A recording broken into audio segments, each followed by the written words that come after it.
හා හා. සෑම එකම නෙමෙයි අවශ්‍ය දේවල්.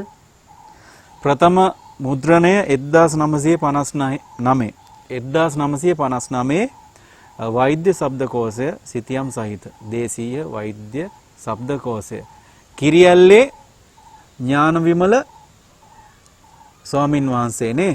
ඔව්.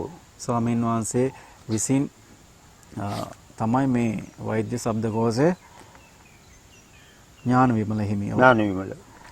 තමයි 1959 මේ මුද්‍රණය කරලා තියෙන. ඔන්න මේ පොත ගැන අහපු අයට ඉතින් මේකේ කොච්චර විතර බෙහෙත් ගැන විස්තර තියනවද? මේක ලංකාවේ තියෙන දේවල් වලින් වැඩි හරියක්ම ලංකාවේ අනිත් ඒවා පිටරට. පිටරට. ඔව්. ඒක මේ භාෂාව වලින් කියනවා.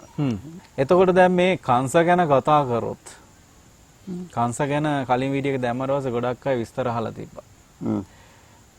දැන් චූටප්පුහාම කොහොමද මේ කංශ මේ කියන බෙහෙත් වලට හොඳයි කියන එක දැනගත්තේ? ඒත් අර වෙද මහතුරු හරහාද නැත්නම් අත්දැකීමෙන්ද? අපේ තාත්තා මෙවුවා හිතෙව්වා. අපි කුඩා කාලේ. ඔව්. තාත්තා ඕක ටිකක් කඩලා කුඩු කරුවා. කුඩු කරලා දෙහි අමුලෙන් කුඩු කරුවා. කුඩු කරලා මී වැනි දාලා අපට බොන්න දුන්නා. අපට පණු අමාරුව හැදෙනවා. අපට කන්න බැරුව යනවා.